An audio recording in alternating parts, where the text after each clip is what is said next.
An agent rings me one day during COVID and says, we're looking at doing a group deal with 10 to 15 of us. Would you be interested? You have to put in a $5,000 deposit. You can buy one of the apartments. They're almost complete in a smallish block, and you don't have to pay anything else until settlement. And settlement was round about 18 months away. So it was essentially an off-the-plan apartment, which I tell everybody now not to buy. And I should have known better as well, because my parents also got stung with off the plan. But I was excited, I was ambitious, it was only $5,000 I needed to put down, and I could feel like I was still making progress. Here is how I assessed it. I had to put $5,000 down. In 18 months' time, I had to settle. So I thought, best case scenario, the market takes off over the next 2 years and everything's A-okay. The worst case scenario, the marketplace absolutely shit the bed over the next 2 years. And really my only risk was this $5,000. And the way that I thought about it, if the marketplace gets really, really bad, assume that I rescind on the contract and I don't settle on it. I was unconditional, so then I could potentially be sued.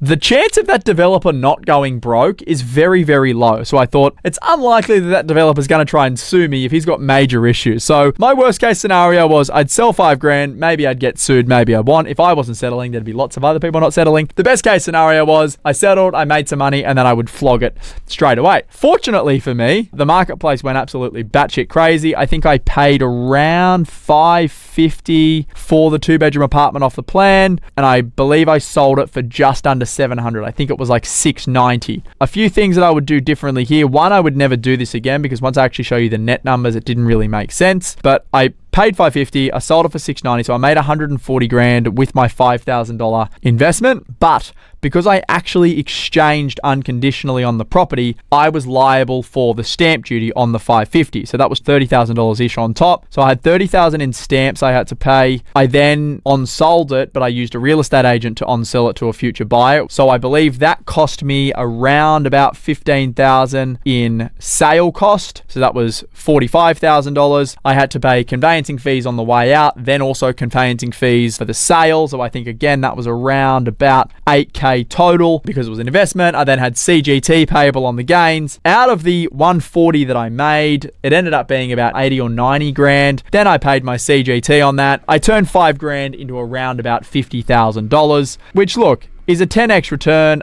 but at the end of the day, $50,000 is not a life-changing amount of money. I probably wouldn't do it again because there was obviously risk involved. It could have been much worse if it didn't all turn out, especially because during that same period of time, my other assets, assume they grew at 5% on $3 million, probably made $150,000, $200,000 by doing absolutely nothing.